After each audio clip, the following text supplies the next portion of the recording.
I've been procrastinating filming this all day because I don't necessarily want to be filming this, but I've also been encouraged by several mentors and friends saying that me expressing my emotions, this is gonna be an emotional video because this is why I don't like to share things until it's way in the rearview mirror. I've had people in my life nudge me to just be raw and vulnerable with where I'm at right now. And if you're someone who's triggered by another person getting emotional, it would just click off right now, because in the handful of times through the years where I have shared emotional topics, it's like that's when sometimes people come out of the woodwork and are the harshest in the comments. And I know that's because a lot of people are uncomfortable with their own emotions, so it makes them really uncomfortable to see another person willing to put themselves out there when they're feeling emotional. I'm going through something that pretty much everyone goes through, and maybe that's why it's good I share, because others can relate, and if you're going through it too, you're not alone. Gosh, I'm probably gonna cry through this whole video. And I also have this, shame around showing when I'm sad, because so many people are just used to me showing up as bubbly and happy, because I am a lot of the time. Like, that's a big part of who I am. But I feel like that's all people want to see. And so oftentimes if there's like a big lull in my content and I'm not posting, it's because I'm going through something. And when I am going through something, I just freeze. Like, I can't really do anything. It wipes me out, and that's kind of where I've been. I've expressed in the last few videos that I've been grieving. And I know a lot of times people think grieving and they just go straight to like, oh, she must have lost someone must have passed away, but I did lose someone. They didn't pass away. But I'm going through heartbreak right now, and again, I know everyone goes through this and everyone experiences different levels of emotions, but it hits me really hard. I'm 33 years old, and I've had 4 relationships, like in-depth relationships of love.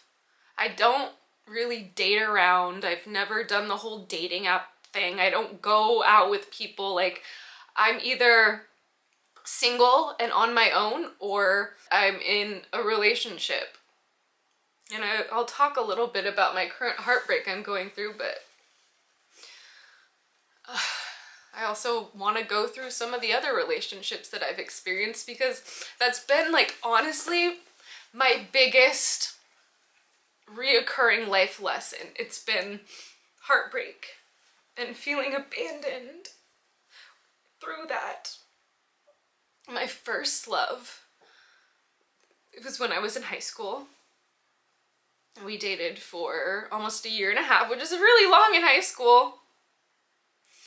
And when we broke up, it wasn't something I wanted, so of course that activated a lot of abandonment, and not to mention, like, 2 weeks later he was off in another relationship with someone who was like in my world. Like, we cheered together, and that was really hard. It was really heartbreaking. It took a toll on me. I couldn't, and I know this sounds like dramatic, but like, it knocked me out and I couldn't eat, and I was just like in so much pain. I lost like 20 pounds within a couple weeks, not because I was trying to, because I just like couldn't take care of myself because it affected me so bad. And then my second heartbreak, I made a video on this before. I made this video 10 years, a decade after it happened. It wasn't a long relationship. It was, a summer-long relationship, and it ended because he passed away. And that obviously was very traumatic, to lose someone through that. He had epilepsy and he had a seizure and he passed away. And if you want to torture yourself and watch me be emotional in that video that I posted years ago, I'll link it down below if you want to know more about that story. But that was obviously very traumatizing, and once again, I couldn't eat. And again, I couldn't take care of myself, so I wasn't eating or drinking water. Again, not trying to be destructive to my body. I just like literally didn't feel hungry, and I didn't feel anything but agony. So I didn't even know the cues that I needed to take care of my body, because it was just something that obviously set me into a depression, and there were a lot of other elements to that loss.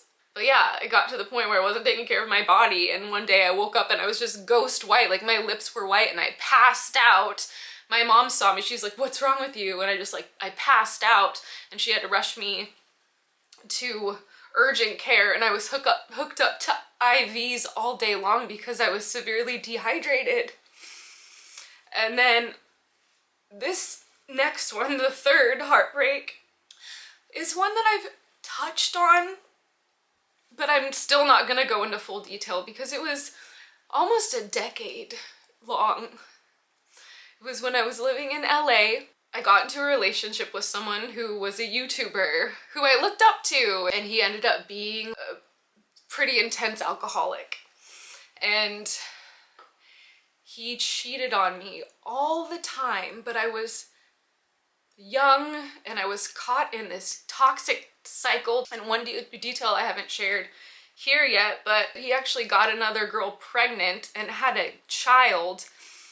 And there are many details that I will not go into in this video on YouTube, because honestly, I don't want my family knowing some of the details. And I can actually talk about that relationship now because like my feelings for that person are like very like cut off. While I was in it, that was a huge chaotic spiral of a situation that was life-sucking. But then that leads to the current heartbreak that I'm going through. I don't want to go over a ton of details about him because he's not a bad person, and I love him. I still love him. He's very important to me. I'll give you like some details. He's someone who I've known for 20 years. He was my biggest crush when I was 13 years old. He was my biggest crush through high school. He was my first kiss. He popped in and out of my life. We did have a little bit of a fling, I would say, when I was probably 19. But finally last year, well, end of 2021, I left LA and came back to Washington, and we reconnected, and it was very special. And I honestly, out of all those heartbreaks, I've loved the other three, but I don't think I loved to the depth of this person.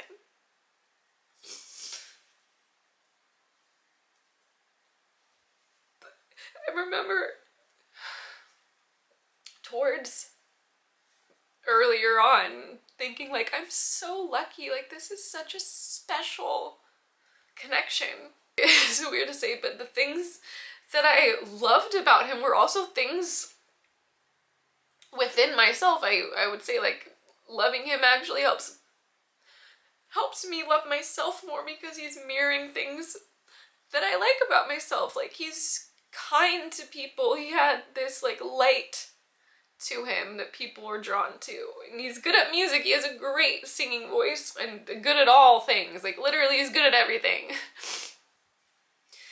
And on top of his talent, like he loves animals. Like he's so sweet with animals and with kids and so many other things. I saw so much light in him, and I think that's all I really saw. And he was the one that would point out like that he has darkness in him too. And I only wanted to see the light. I only wanted to mirror that back to him. He's not a bad person. He's a good person. Like him at a soul heart level is a really good person. But there was this element of not feeling, I think, like he could live up to the view I had. And I have this tendency in my relationships to overgive. Like, I want to help people and I want to nurture them, and it's at the expense of my own feelings a lot of the time. Like, if I would have issues or like things would come up, but he was going through something, I'd always put my feelings on the back burner to support and nurture, and I just gave a lot. And even towards the beginning, he came down to California for a trip and met my best friends, and they loved him. And they were like, wow, they're like, I need to know what this guy's all about, because Annie does not bring guys around. Annie does not date. Annie does not ever, she's always the like third wheel or like the fifth wheel. All of my friends are in couples and they have amazing partners. And all of my friends are always saying, just, you know, how great I am and that I deserve someone who loves as deeply as I do. And it's just hard because I've never experienced that. It feels kind of embarrassing. During this heartbreak, I couldn't hold it in, and my mom just saw me breaking down.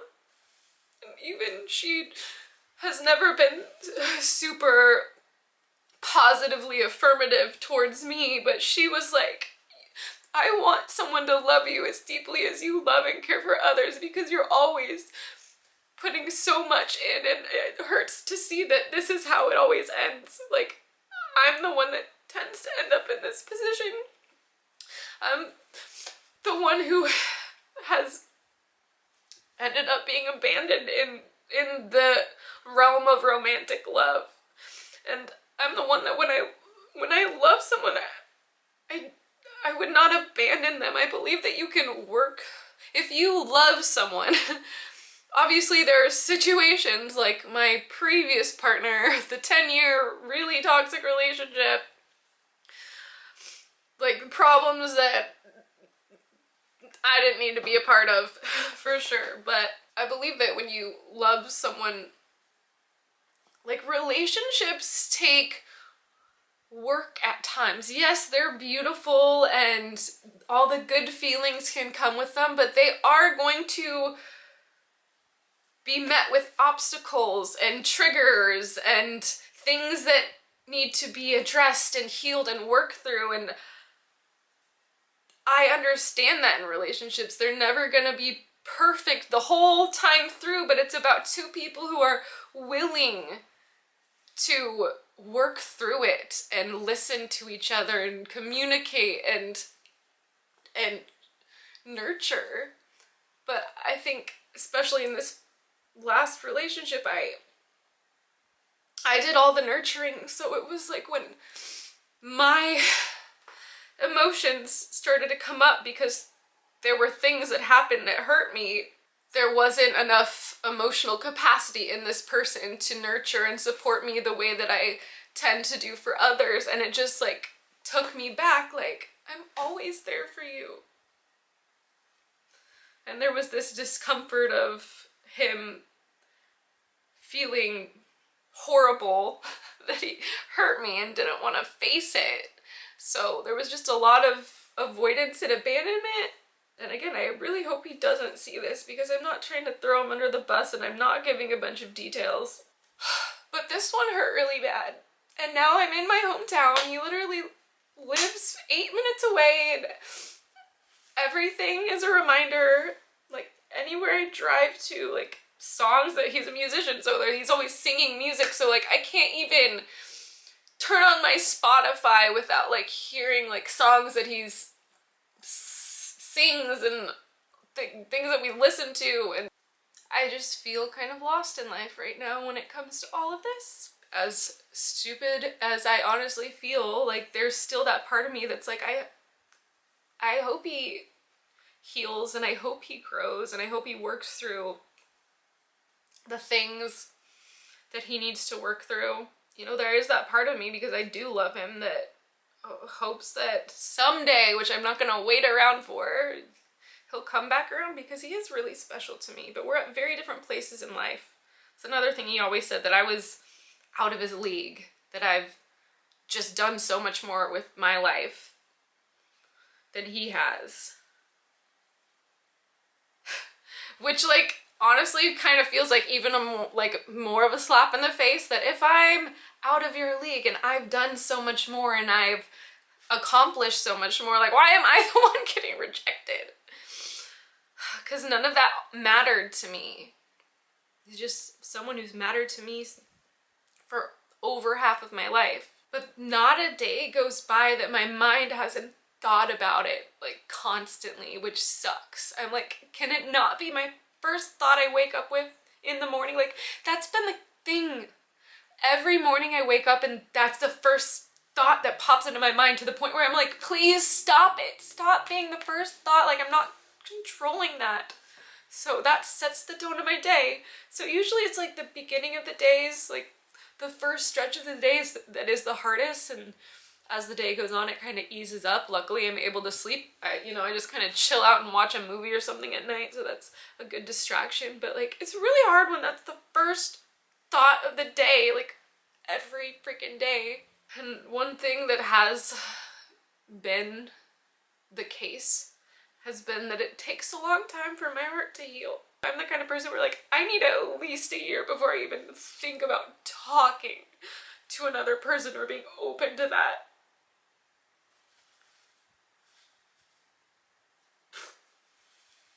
And it also sucks too because I'm in my hometown now. And I had all these, plans, like, once I got my tiny house, all these fun things we would do, and now it's just like, I'm here in my hometown by my parents, which is fine, but all of my best friends are far away. I just feel really alone. I'm by my family and I love my family, but I don't feel close to my family. They're very closed-minded, and I've never felt like I could be myself. And the thing that sucked too is with him, like, he was the first relationship too where I'm like, I can be myself. And that's one of the things my friends were excited about, the fact that I finally had someone who I was my full self with, as far as like being goofy and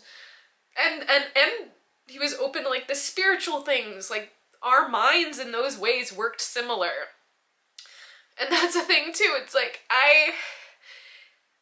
the person who I end up with does have to be a very unique, open-minded, kind person. Like, a very specific, unique kind of person. And he was that, but then there was all of this unhealed stuff. Like, if he dove in and decided to do his healing and like really work on himself, like, he honestly would be friggin' perfect. But that's not the case, and I can't change that.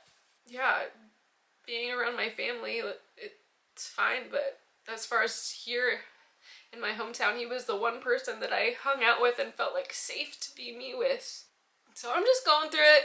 It's the biggest lesson in trauma of my life, honestly. I know I'm in some ways lucky that that's been the biggest trauma and lesson of my life, but it's overpowers me.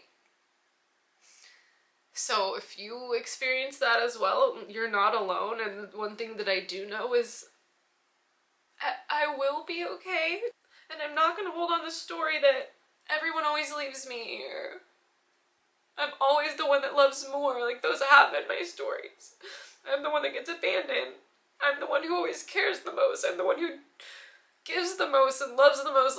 But I know that there are people out there who are capable to give and love equally the way that I do. I don't think it should be a one-way street. I'm not looking for some guy that just showers me with love and praise and gifts and I'm just like, cool, I'll take it. Like, I want someone who we do that for each other, and we're like each other's biggest cheerleaders and fans and support, and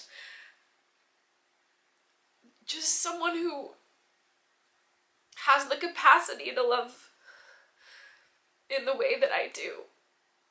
It's one thing that my friends have reflected back to me, that, well, for one, that I've had it pretty rough when it comes to relationships.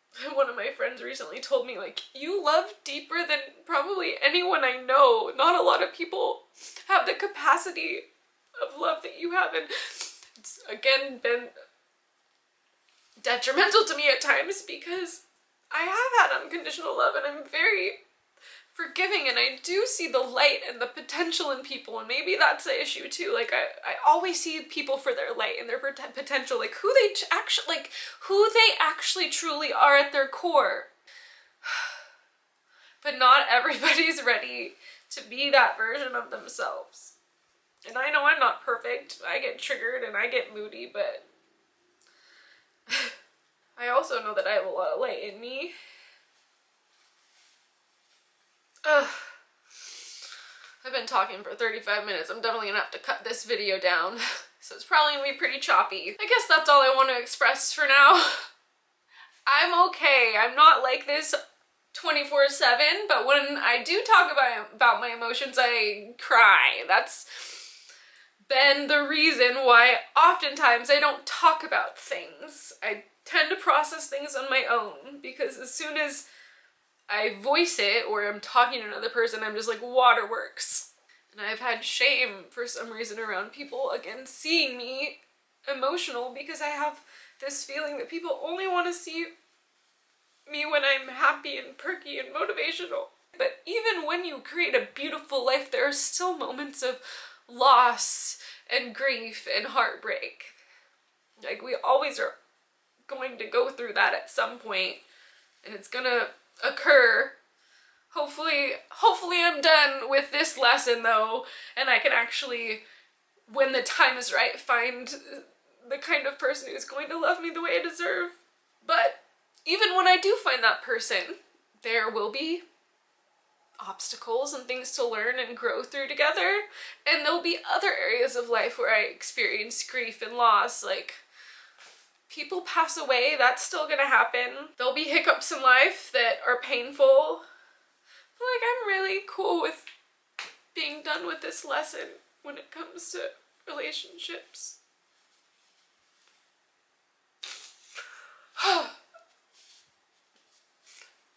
I'm gonna be okay. You're just seeing me in my raw emotion. If you can relate to anything that I shared in this video, let me know in the comments. I am not looking for pity or advice. I also will voice this. Especially when I'm feeling things, I'm like, I'm not looking for unsolicited advice or pity. But if you're like, I can relate, I feel you, like, that feels good for me. I know people will comment whatever they want to comment. Okay, I'll leave you with that. That's my life right now. Everything's going to be fine, but I'm going to be tender for a while, and you'll probably see me in another video very soon where I'm genuinely feeling more upbeat, because not all day every day is this energy. I do have moments of happiness, but there have been more heavier moments recently, but it's okay. All right, thanks for hanging out with me, and I love you.